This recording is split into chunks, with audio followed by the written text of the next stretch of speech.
আসসালামু আলাইকুম আরহামাতুল্লাহি ওবারাকাতু। প্রিয় দিনী মুসলিম ভাই ও বোনেরা, আপনাদের সাথে আমি একটা গুরুত্বপূর্ণ কথা শেয়ার করব ইনশাআল্লাহ। তার আগে একটা কথা বলি, সেটা হলো যে আমরা সবসময় আল্লাহর কাছে প্রার্থনা করব যে, হে আল্লাহ, আপনি আমাদেরকে মুমিন না হয়ে, মুসলিম না হয়ে তুমি আমাদেরকে মৃত্যুবরণ করিও না। এই দোয়াটা আমরা বেশি বেশি করে পড়ব। যাই হোক, বিষয়টা হলো যে মানুষ মারা গেলে যে কোনো দাম থাকে না, আমি সেই বিষয়ে কথা বলবো ইনশাআল্লাহ। প্রমাণ আমি নিজে এবং আমার ছেলেকে নিয়ে এই বিষয়টা আমি বলবো। আল্লাহর রহমতে অনেক দিন পর, অনেক বছর পর আমার একটা ছেলে সন্তান আল্লাহ দিয়েছিলেন। আল্লাহ আবার নিয়ে নিয়েছেন। তো আমার ছেলে মারা গেছে মেডিকেলে, ময়মনসিংহ মেডিকেলে হাসপাতালে। তো আমি আমার ছেলেকে নিয়ে আসবো বাড়িতে দাফন করার জন্য।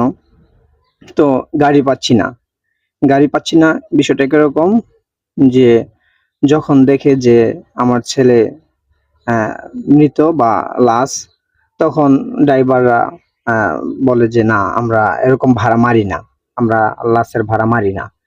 তো আমি বিশেষ করে আর কি সিএনজি রিজার্ভ নিয়ে আসতে চাইছিলাম বাড়িতে। তো অনেক সিএনজি ওয়ালাকে বললাম যে আহ, যাইতে রিজার্ভ।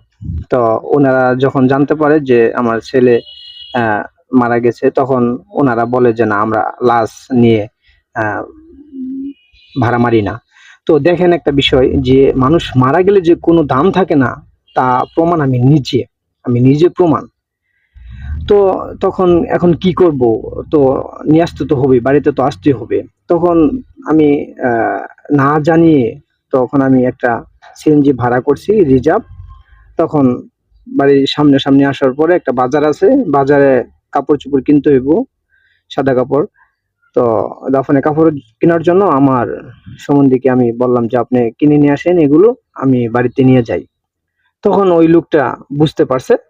বুঝতে পারার পর ওই লোকটা আমাকে যা তা বলতেছে, মুখে যা আসে তাই বলতেছে, কোনো ইয়া করতেছে না, চিন্তা ভাবনা করতেছে না। তো আমি খুবই কষ্ট পাইছি।